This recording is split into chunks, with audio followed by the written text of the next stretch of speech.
Hello, friends. My name's Tami Simon, and I'm the founder of Sounds True, and I want to welcome you to the Sounds True podcast, Insights at the Edge.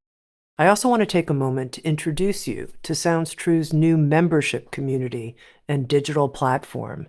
It's called Sounds True One.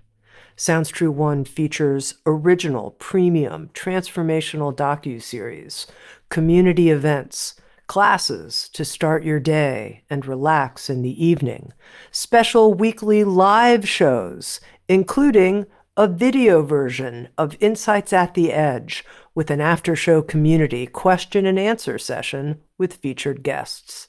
I hope you'll come join us, explore, come have fun with us, and connect with others. You can learn more at join.soundstrue.com. I also want to take a moment and introduce you to the Sounds True Foundation, our nonprofit that creates equitable access to transformational tools and teachings. You can learn more at soundstruefoundation.org. And in advance, thank you for your support. In this episode of Insights at the Edge, my guest is Katie Horwitch. Katie is a writer, speaker, mindset coach, and activist. She's the founder of Want, Women Against Negative Talk. She's coached some of the world's most prominent brands and leaders on building confidence and creating impact, and has been praised by CNN as a woman empowering others around the world. With Sounds True, she's the author of a new book. It's called Want Yourself, Shift Your Self-Talk, and Unearth the Strength in Who You Were All Along.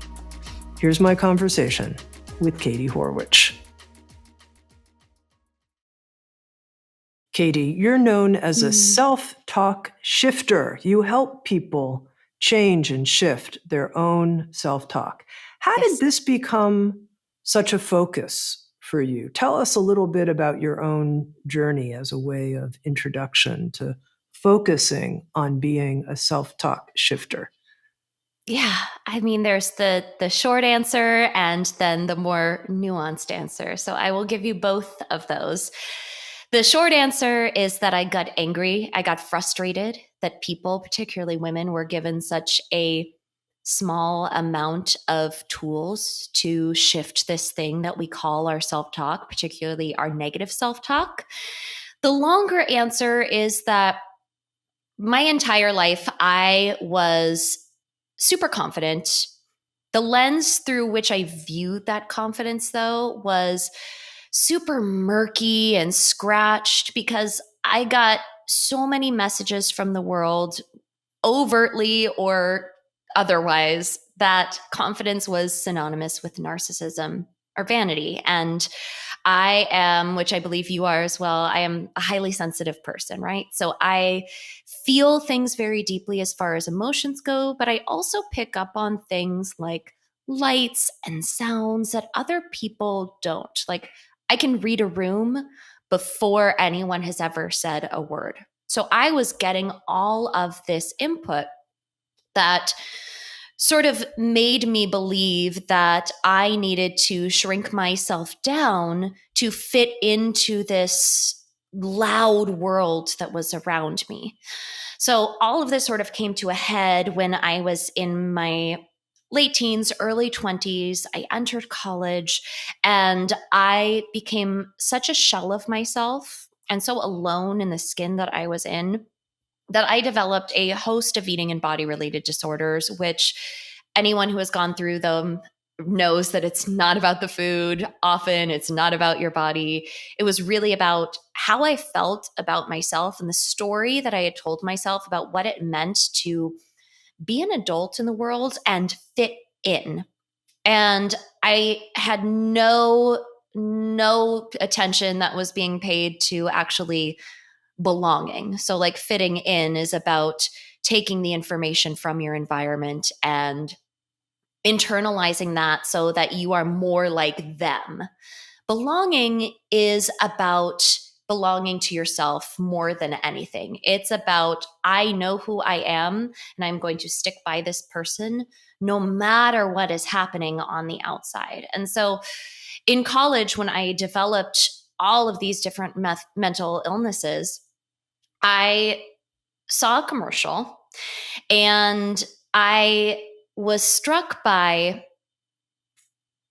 how it affected me in multiple ways. So it was one of the first body positive, if you will, self affirming, encouraging commercials that ever existed. This is back in 2007. So things that we take for granted now when it comes to the conversation around mental health and body image, they just didn't exist. And I saw this commercial as I was going through my own struggles and wasn't getting many answers from the outside, by the way, because what I was dealing with did not fit into the pretty neat little boxes of the eating disorders and the body related disorders that were being described at the time. So I decided to turn that high proprioception and that highly sensitive self of mine inward to hopefully help me out. And when I saw this commercial that was basically saying, you should love yourself, you're amazing, I first felt like, oh my gosh, this is incredible. Nothing that I've ever seen is like this. And then I also thought, well, what about those days when I can't look at the mirror and say, I love myself, I'm beautiful? What about those days? And it sort of came to me in this boom, boom, boom, Oprah style aha moment of I'm going to start a platform and it is going to be called Women Against Negative Talk. And the acronym is going to be WANT. And it's going to give people, particularly women, tips, tools, motivation, and inspiration to shift your self-talk patterns. All of that happened in like 5 seconds. What ended up happening is the first go round in 2007, early 2000s, it kind of fizzled out. And it went into the back of my mind for a very long time, almost a decade. And what I realized in hindsight is that at the time, I had created what I so needed at the time. So when it came back into my mind as something that I felt called to explore again, I had not only ridden the wave of my own life, the ups, the downs, I had the life experience. I had the wherewithal to say, okay, here's what I know. Here's what I don't know. Here's where I'm going to do research, consult experts.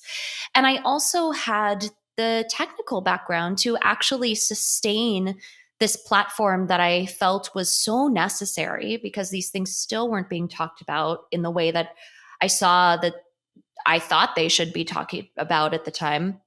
I had the tools personally and professionally to bring what I had always needed and what I felt the world needed to life. And that was 2015. And here we are in 2023. Now, you mentioned that you felt angry at the narrow set of tools that Mhm. women are given to work with inner negative self-talk. What do you see as the narrow set of tools, and what do you think are the greater tools that we need? How do you see that? Oh, that's a great question. And it's a great way to word the question because you didn't say the good tools and the bad tools. You said the narrow set of tools and then the broader set of tools. So the narrower set of tools are sort of the pop culture positive self-talk tools of positive affirmations, looking at yourself in the mirror, telling yourself you love yourself, writing loving notes to yourself on post-it notes and putting them on the mirror. And those are all great tools. They are wonderful tools. I'm not saying that they should be taken out of anybody's toolkit.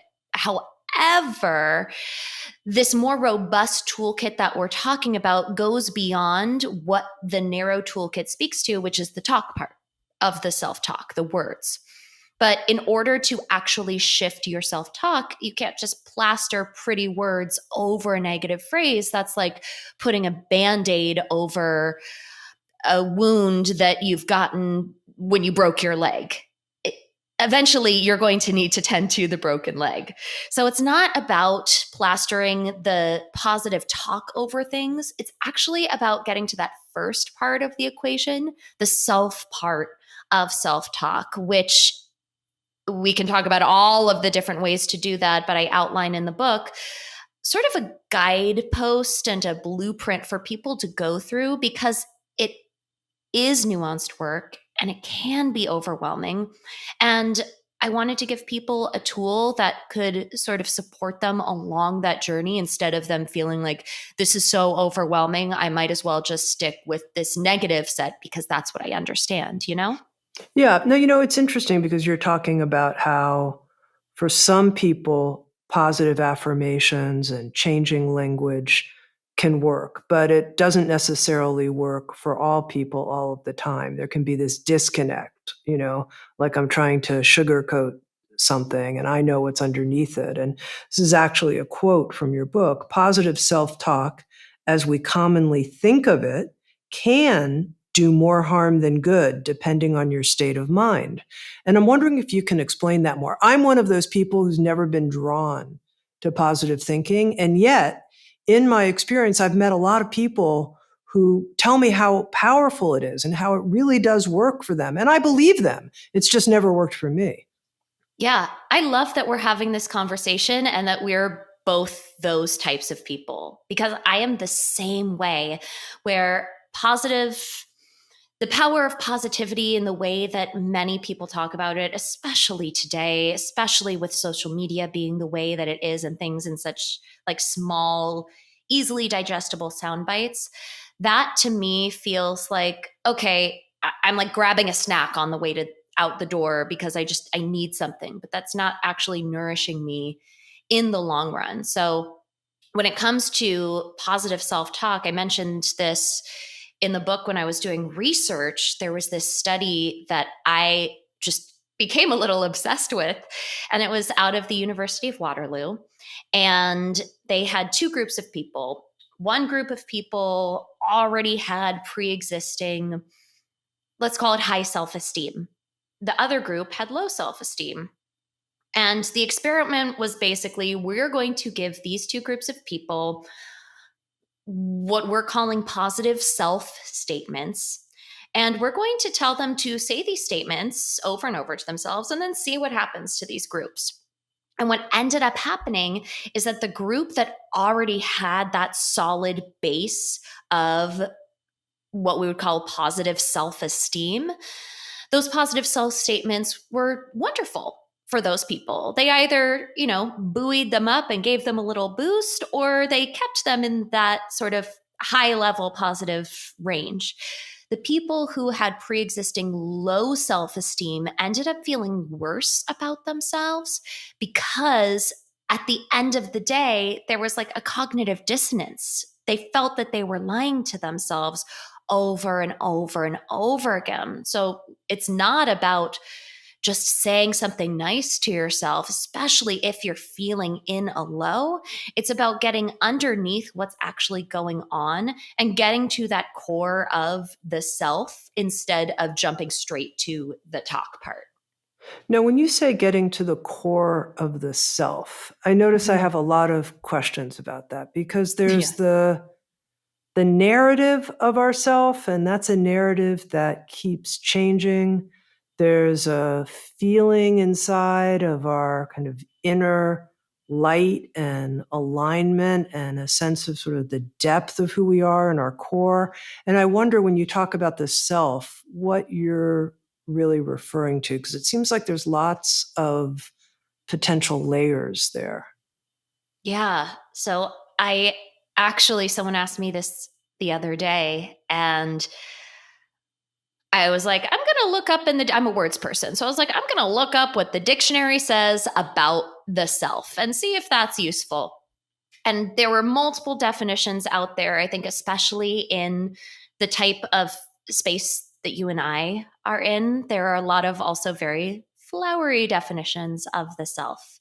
When it comes to our self, I believe it to be the truth of who we are, what we believe at our core to be true of who we are. And that can be informed by a lot of things.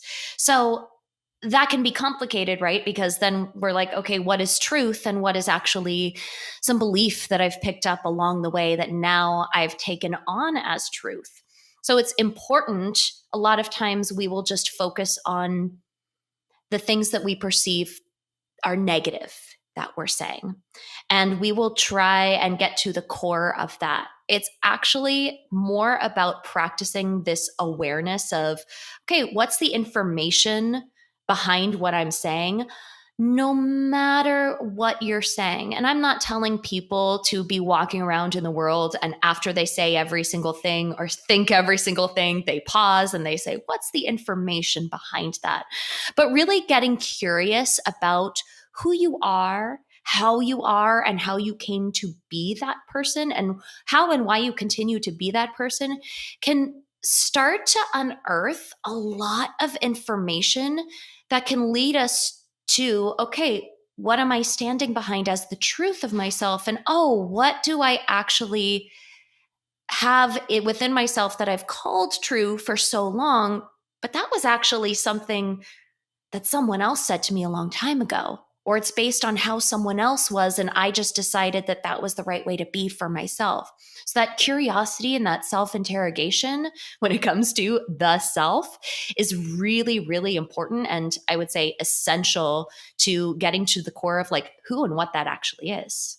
Now, one of the things that I saw on your website about you was that you've reimagined positivity in a new light.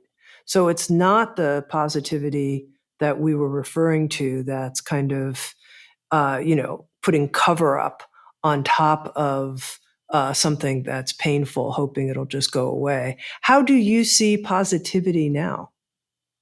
Yeah, positivity, I think it's a lot more pragmatic than people give it credit for. I define positivity as being proactive, not reactive. And with that definition, that actually makes the feeling good part of positivity completely irrelevant. And it allows it to be more durable and more sustainable because then let's say you're going through a tough time and you say, okay, I want to be positive. If you're chasing after those feel good moments, that might be really hard depending on what you're going through. However, if you can reframe positivity as, okay, it's about being proactive, not reactive. It's about moving forward and saying, okay, so what? Where do I go from here? Versus cowering away and responding sort of willy nilly to the people around us, then you don't have to feel good to do that. But it starts to feel right in your body. You start to feel that sense of self-trust that you're developing over and over versus I'm going to look on the outside because I don't trust these awful feelings that I'm feeling. So I'm going to take a positive feeling from here. I'm going to take some happiness from here and I'm just going to cross my fingers and hope it happens. It actually allows way more agency when it comes to positivity. Katie, I'm feeling like a positive person right now. You're helping me feel really positive. And We're that means doing it. we're doing it. I don't have to feel good. I don't have to No. be rah rah. I don't have to be anything like that. I just have to claim my power of choice and agency Mm-hmm. and creativity as a human. I can do that. That's awesome. Totally. Yes. Yes. Oh my gosh. Great. My job here is done. Now, you mentioned confidence, having Mhm. confidence. What do you define as a genuine sense of confidence? Confidence. Well, I mentioned my good friend, the dictionary, just a moment ago. Literally got a dictionary for, I think, my 11th birthday from my mother. It was one of my favorite presents ever. I still have it. If you look up confidence in the dictionary, the actual definition is trust. It's firm trust. So, with that framework, confidence, very much like positivity, where a lot of times we can think of positivity as what we're seeing on the outside, the happiness, the happy go luckiness, the feeling good. the skipping down the street, a lot of times we can think of confidence in the same light. We can think of someone standing on top of a hill making strong arms with a superhero cape behind them. We could think of a rock star on stage. A lot of times we think of confidence from the external standpoint. But when we think about confidence as trust, then we're able to check ourselves when we get tempted by the sort of fake it till you make it crowd, right? Because that's something that a lot of people will say when it comes to confidence, that you should just fake it till you make it. However, that is again pulling from the outside. So if we can start to develop that sense of self-trust and give ourselves reason to trust ourselves over and over again, I mean, it can be as simple as something like, I said that I was going to make my bed this morning, and now I am going to make my bed. Then we start to develop that self-trust like we would build a habit. And then that confidence again becomes sustainable and lasting and unshakable. That's a beautiful word, unshakable confidence. Yeah.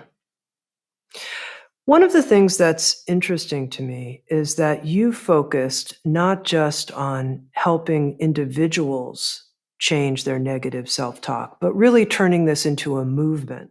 And you write, shifting your self-talk is an essential part of shaping the world you want to live in. So I'd love to understand more this sense of a cultural transformation that you're working towards through being a negative self-talk shifter. Yeah, this is actually my favorite thing to talk about, because a lot of times people will talk about self-talk, positivity, all of these things that we've been talking about, and they'll talk about it as it like starts and ends with themselves. And I view it as way more urgent than we give it credit for. So, of course, we need in our world mega systems changes. We need policy changes. We need all of those things to happen, and we need them to happen in a very real way and hopefully very soon. However, when I talk about self talk, I'm talking about us stepping in and actually being able to put those policies into place and be able to move forward and shape the world that we want to live in. Because, for example, in the last few years, we are so blessed that we have had multiple female candidates for president, right? And this is a fairly new thing when it comes to presidential campaigns and getting to like that not just that primary, but that full on election. If we have a norm where someone of any gender can run for president, that's amazing. And we also need those people who have developed that sense of self-trust, like we talked about, that unshakable self-confidence, to go forth and run for president and step into those roles. And then on the other side, let's get a little more everyday here. If we have developed a sense of feeling self-doubt, low self-worth, we're being reactive, not proactive, we don't have trust in ourselves, that is going to really change our relationship with power. And we are going to take that with us out into the world, into our conversations, into our workplace. And so when I talk about shifting your self-talk, I talk about it as not this thing that like feels good, is nice, but you're doing it within yourself. This is about, if you want to change the world, you have got to do the work to change your own world at the same time. Do you ever find that when you're barraged by negative self-talk and you say, be proactive, Katie, you say to yourself, not reactive, that you can't quite find your way? Like, oh God, I just don't have, I'm being beaten down by whatever this is it's a cascade. It's like a waterfall of negative sentences that are coming inside my head. I just can't find my creative place of, being proactive right now. What do you do in those situations? First of all, yes, 1000% have been there, because even though I have dedicated my life to talking about shifting self talk, I am a human and I'm not a robot. Thank goodness. So, when that sort of negative self talk loop starts and it keeps going and going and going and going, there's a few different tools that I start to pull from that toolkit, right? There are different questions that I can ask myself, like, what is my priority right now? And is this one of them? Because sometimes I can think that focusing on something in a negative way, I don't think of the negative part of it. I just think, okay, I'm focusing on it on the inside. So I can think I'm doing something to make some change, even if it's not on the outside, on the inside. But that loop keeps on going. And so if I'm able to ask myself, okay, what's my priority? Is this one of them? If it is, then that's when it leads to the be proactive, not reactive. Then I'm able to take some steps. So I'm looking at the talk underneath the talk. If it is not one of the priorities, I'm like, great, that's cool information. This is time where I just need to ride the wave of feeling and owning exactly what I'm feeling and where I am. Because if we jump to silver lining our way through those tough times, especially if it just keeps on coming like a wave, what can end up happening is we bottle up those emotions. And like I just alluded to, those can come out in some really harmful ways. And so I do try and go more internal. And that can look like anything from, people maybe are listening who have a meditation or journaling practice. It's a time where I can get into just like the dreaming space. It's time that sometimes I'm like, I just need a minute to stare at the ceiling. That is one of my favorite pastimes. And I allow myself to be exactly where I am, because what's happened over time is I've learned to trust that I'll make it to the other side.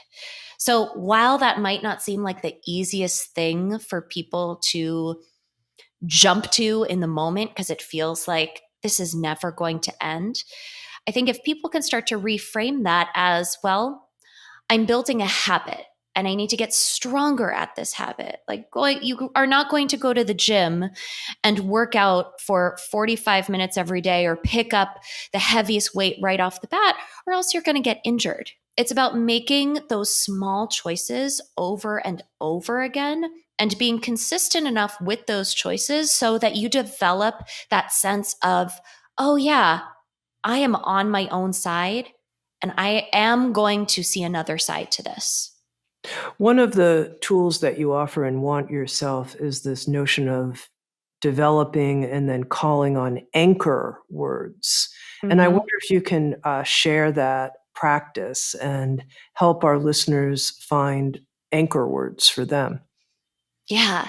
So, anchor words, I define anchor words as 1 to 3 words that you can call on whenever, wherever, that are very easy for you to remember, that help you remind you of who you are at your core. So I would recommend, when it comes to anchor words, I would recommend finding them in a neutral time and not waiting for that low, but anyone can find them at any time in their life. And it's about being really specific and asking yourself, like I talked about before, do I already believe this? Because we want our self talk to ultimately be believable, like those people in that University of Waterloo study, so that it becomes more of a habit to be proactive, not reactive. So, my anchor words, for example, that I have that I call on all of the time are the words visionary, worthwhile, and fearless. Visionary to me reminds me that I have not just an actual vision, of what I want to create, the world that I want to see. But there's something new. There's a spark there that I have within me that is always going to be there. And that comes in handy really, really well when I'm comparing myself to other people. Worthwhile, that is different to me than worthiness. Worthwhile is more about my space in the room, my seat at the table. I am deserving of being here. My ideas are deserving. And then there's fearless. And I define fearless not as feeling the fear, but doing it anyway. But when the fear you have of the situation, of the thing, is less than the faith you have in yourself. So fearlessness is when the fear is less than the faith. And these are words that I tell people when they're first thinking of them, like write it down in your phone notes, put it on a sticky note, write it on a whiteboard, just so that you can remember them. And in those moments where you're feeling that negative self talk coming through, you can tell yourself those words and they will actually help buoy you up and create a solid foundation because you already believe them. They might feel grandiose, but you have created them because they are already yours and you know that. And that's really powerful. But what would you say to that person who's listening right now and they're like, well, I don't really think I'm fearless and I'm not sure even, I don't know, worthwhile sounds a lot like worthiness and I feel a little unworthy and I can't Mhm. remember the last time I really had a vision. How am I going to find those? So those words, they sound great for Katie, yay. But I'm over here and I'm not quite sure how to find, what are my anchor words? I'm loving. I'm actually loving. Okay. What else might somebody say? I don't know. They might be at a loss to find 3 words that are really going to help them. Yeah. I mean, these words are very, very individual. And I think sometimes, especially when it comes to words, affirmations, mantras, these sort of end goals that we're told to create for ourselves, we can jump to, okay, what's the most impressive thing that I can think of? And it's not about what's the most impressive, it's what's the most true. So, loving is a great one. It can be as simple as, I am kind. And then you define kindness for yourself. Like, okay, what does kindness mean? For me, kindness is different than niceness. Niceness is about a moment that maybe is more on the outside. Kindness is deeper than that. It's more about integrity, it's about your intention and your impact and how those move from being two separate circles to a Venn diagram to a full circle. So these can be simple, simple words. Just asking yourself, I mean, maybe people haven't even asked themselves, okay, what is true? What is true about me? And what can I believe about myself that I might be able to call on in a hard time? Which is why I suggest that people do it when they're not in a hard time so that they already have them ready. So these are 3 words about myself that I Mhm. believe are descriptive of sort of the positive nature of who I am in my core or the essence of who I am? Or what's the question I'm asking myself as I seek my 3 anchor words? What is true about myself that I am willing to stand behind? So, a lot of people, when they are in those negative self talk loops, sometimes the things that they feel are true about themselves, they might not be the things that they want to think of, right? They might think of things like, oh, well, what's true about me? I I'm awkward. I am overwhelmed. I'm these things. So that second part is really important. And that's why they're called anchor words. What are 3 words that I believe about myself to be true, already believable, that can anchor me in who I am and that I am willing to stand behind? So one of my words that I call positivity proof point for myself. That's another thing that I describe in the book that is more about like creating these phrases for yourself that you can call upon that go beyond just a singular word. A positive a positivity proof point for myself is I am enthusiastic, because that is something that people might feel any which way about me being enthusiastic, but I'm willing to stand behind that I am enthusiastic. That is a quality about myself that I know to be true, and I'm willing to stand behind. Okay, now I wanted to ask you about one of your anchor words that I'm curious Yeah. about, because I think so many of us want to be fearless and would like fearless to be one of our anchor words. And then you defined it in an interesting way. You said something about not doing it, but feeling the fear, but feeling that there was some, and in the book you described this, some ratio Yeah. between faith and fear. So describe your understanding of being fearless. Fearlessness to me is when the fear is less than the faith. And when I talk about faith in this framework, it's about the faith that you have in yourself. So the fear you have of this thing out there, this situation, is less than the faith that you have in yourself, which sounds like a pretty phrase and could be plastered on social media. I have done it many times, but it's also an equation. So it is really hard for us to lower our fear. Fear is a human emotion. It serves a purpose.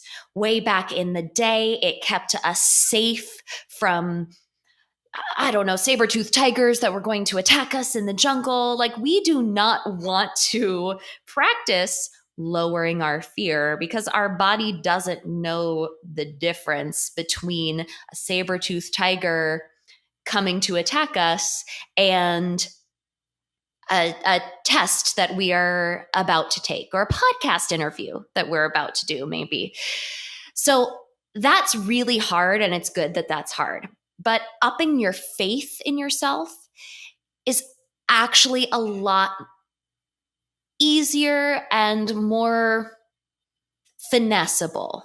So I always advise people, I love a worksheet, I love an exercise. I advise people to make 2 columns when they are feeling fear in a situation. And these can be actual columns in a notebook, or maybe it can be lists that they're making in their head. And I ask them to write a list, or think of a list of all of the different reasons you have to be afraid of this thing. And then on the other side, and number them. That's important. That's very important. Then on the other side, the other column, you write or think all of the different reasons that you have to have faith in yourself. And you get really, really granular, because a lot of times we can make the laundry list of the fear, but when it comes to the faith, kind of like the anchor words, we try and think of the most flowery, most showy things that we can think of. And then we number them. And the goal is to keep going until those faith points outnumber the fear points. So, to make that really pragmatic for people, let's just use being on a podcast, for example. I am Just for on, example, just for example, yeah. yeah, like neither one of us have any experience with that. So, for example, we had our podcast recording today, are having our podcast recording today. I was very excited to record with you. And also, like, you are the founder of my publishing company. You are reading my book. I know you're going to be asking me questions about the book. You're also someone who I think is really awesome. And so a little of that fear was coming in beforehand. And I was able to make that list of, okay, here are the reasons that this fear is getting sort of drummed up in me. Well, I've never met Tami before. That's one. I want her to like me because I am a recovering people pleaser. So that's 2. I am recording actually from my husband's office, and so I'm afraid that maybe the internet is not going to work. That's 3. And I was like, okay, cool. Those are like my big fears, and I couldn't really think of a lot of other things. And I was like, all right, what do I have faith in? when it comes to this situation? Well, I have faith that I can give a really useful podcast interview. I've done this many times. I know I can do it. I have faith that I know what I'm talking about. I have not only written this book that we're talking about, but I have spent most of my entire adult life talking about this subject. I know that if the internet doesn't work, that there's a place around the corner that I can go that has internet that can work. I also know that I know how to plug in all of my equipment, that I know where to find all of the things to make sure the things work. That's four. So already we have more faith than we have fear. Then you can keep going and going from that of, well, I have faith that I am going to be comfortable on camera because I've done this before. I can have faith in the fact that if I cough in the middle of recording like I did our first go around, that I can say, all right, I need to pause and get a sip of water and people will understand and I will feel good about that. Like you can keep going and going and going. And that is actually what builds fearlessness. Well, it's interesting because you mentioned you like words, and I really like words too. And I think that I had this idea about fearless, that it meant no fear, but the Mhm. word itself is fearless. Mhm. And here you're describing a situation where you had fear, but Mhm. you had less fear than Mhm. your faith. You had more faith and less Yeah. fear. So you were able, so in that sense, is that how you're relating to this word fearless? Yeah, exactly. It's fear less, not fear not. So those are Right. two different phrases that we're talking about. And a lot of times when we think of fearlessness, we focus so heavily on the fear that we forget to even notice the less part of it. That less doesn't mean it's not there. It means it's there in some capacity. It's just in comparison to something because less is a comparative word, right? You Holy can't God, just, Katie, you know? now I'm not only positive, I'm fearless. Well, look what's happening to me here. This is we amazing. we are getting so much done. We are bringing so many things to light. This is a very productive first meeting. Really, indeed. Okay, one of the things I read in Want Yourself is that in your work, you believe it's not just about finding this true inner core or true self, but about being her out loud, being our Mhm. true self out loud. Mhm. And I thought, how come? How come we have to go out loud with all this? Why can't we just, be our true self and kind of keep it quiet? Right? It's such a bummer, right? It would be so much easier if we could do all of this great work in our head and then not share it with people or not take it out into the world because it feels vulnerable, it feels scary. But it's important to not only find out who you are, but be that person out in the world so that who you say you are and who you actually are is consistent. It goes back to what we were just talking about integrity. So, integrity, I define it as when your intention and your impact are in alignment. So integrity is about getting those as close together as possible. So, but I meant to do something or but I meant to be something, that's like you were just talking about, that's being yourself in your head, but not necessarily being yourself out loud. And unless you ask the question, well, what was the actual impact and am I willing to change it? And the answer is yes. If the answer is yes, that's how you're able to take that internal self and let it live out loud instead of creating these two separate people where, like we talked about at the beginning, you are feeling that sense of inconsistency, which can lead to self doubt, imposter syndrome, all of these things that we think of as these really scary and sometimes out of the blue things really stem from that lack of taking who we are inside and who we've built ourselves to be and who we've unearthed in there, and bringing that person out into the world. And of course, being that person is important. Staying that person is sometimes a little bit harder, but it's that journey of finding and being and staying yourself that is actually going to lead you to want the self that you have. You told a powerful story in the book about coming forward online. I can't remember on what social media platform. And oh, yeah, the person who then attacked you, you called him an Insta bully. So it must have been on Instagram. And how this person uh, really made fun of your last name and Mm-hmm. how painful that was at first, and also how you worked through it. And I wonder if you Mm-hmm. can share more about that, really as an emblematic story of Yeah. how when we do live out loud, we do become a target. That's what happens. And Yeah. we have to be able to be fearless enough to walk through that. Yeah. A lot of times, what we will do is we will say, oh, this person must be really hurting. And this person who's bullying me, if we've gotten to the point where we're like, okay, well, I am not going to let this bully shake me down. A lot of times we can jump to this must be a really sad person and we're going to send them love and light.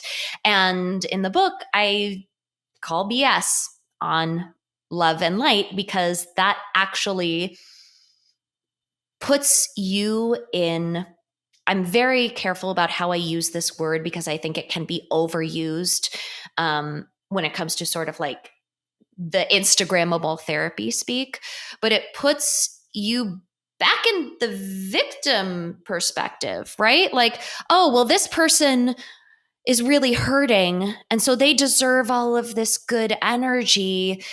And so I must send them the good energy, or I'm the bad person in this situation. It becomes like this existential crisis for us of, oh, well, am I not a good person because I can't send this person love and light?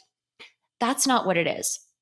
I think that in order to stay yourself in a moment of being knocked down on social media, like the story that I shared, or in the workplace, it really comes back to, okay, how am I going to anchor myself in my anchor words? How am I going to feel a sense of power again within myself? I think there is truth in the saying that we can't change other people oftentimes, but we can choose how we react in that situation and how we respond and be proactive there.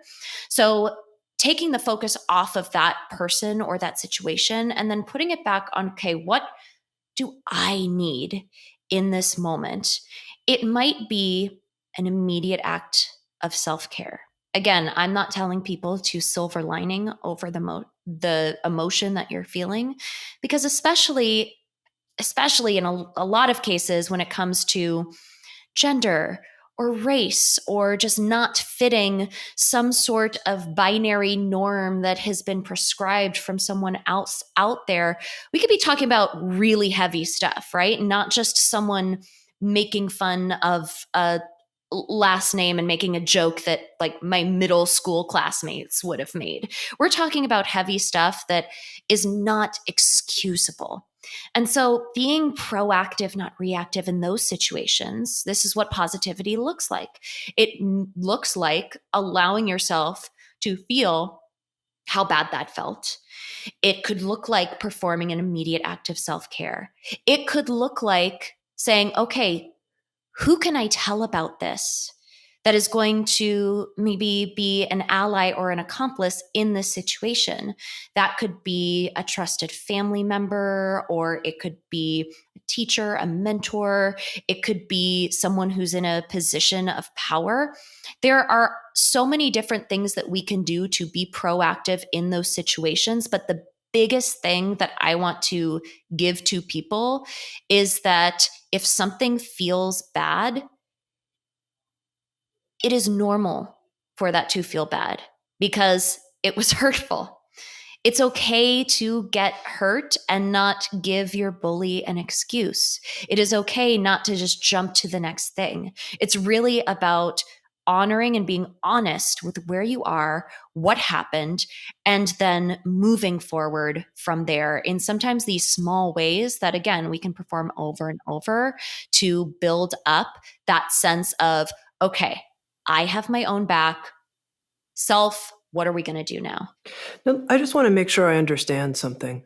Mm-hmm. Why do you think it's BS to send love and light to the insta-bully and say, oh, this is someone who obviously is in a lot of pain and I'm going to have compassion for them because otherwise they wouldn't have lashed out in this way? It's a good question. A lot of times when we use that phrase, it's a way of trying to make ourselves feel better or bypassing the very real emotions that we are feeling. And also, I bring it back to the habit building. If we are building a habit of when, let's just use meanness as the overarching phrase, when someone is mean to us, this is what we do. We send them love and light, we go on our way. That can lead to some really, really tricky situations because we live in a complicated world where not everything is just someone pulling on our pigtails or writing a silly comment on Instagram or writing a negative review of our piece of work that we've worked so hard on. Some of this stuff can really cut us down and isn't excusable by love and light. And that's, again, I love that you mentioned it before, why I talk about shifting your self talk and this work of finding being, staying yourself as such an important part of building the world that we want to create, because this process also allows us to call out that hatred and that cruelness when we see it in a way that can actually make a difference, not just for us in the moment, but for other people who, if those people are being mean or cruel to you, they're probably being mean and cruel to other people as well. I got it now. Thank Yeah. you. I Yeah. understand the point you're making. It's part of your activism to name it and stand up against it, which brings me here to one of your anchor words, being a visionary. Will you share with me a bit? What are the visions you're currently holding, in particular for Women Against Negative Talk? But what negative self talk? What's your inner visionary nature bringing forth right now? What a great question. I don't think anyone has ever asked me that specifically. When it comes to my inner visionary nature, I see a world in which people are stepping up to the plate of their own lives. And what I mean by that is when they have a dream to do something, when they have a desire to do something, not only do they go out and find a way to do it, they also are able to, without relying on anger or love and lighting things away as their sort of primary tool to deal with the people who are trying to keep them down, they're able to move forward fearlessly in their own life. So be proactive with faith in themselves. That to me is absolutely revolutionary. And I do hope that as the conversation, I see it happening in a bit now, and hopefully it'll happen more and more as the conversation starts to evolve when it comes to not just our mental health, but our collective wellness when it comes to social change. I really hope and hold a vision for a world that is less about the quick fix solutions or the damage control and more about this long-term vision of we see what is possible. Let's take the steps to get there. Does that all make sense? Indeed. I've been speaking with Katie Horwitch, writer, speaker, mindset coach, activist, founder of Want, Women Against Negative Talk, which sounds true. She's the author of the new book. It's called Want Yourself, Shift Your Self-Talk, and Unearth the Strength in Who You Were All Along. You've turned me into someone who's both positive and fearless. Hey, I did not turn you into that person. You were already that person. We just unearthed it through some wordplay. I never would have used those words, and I'm so happy now to be able to. So thank you so much, Katie Horwitch. Thank you so much. And if you'd like to watch Insights at the Edge on video and participate in the after-show Q&A session with our guests, come join us on Sounds True 1, a new membership community featuring award-winning original shows, live classes, community learning, guided meditations, and more with the leading wisdom teachers of our time. Use promo code PODCAST to get your first month free. You can learn more at join.soundstrue.com. Sounds True, waking up the world.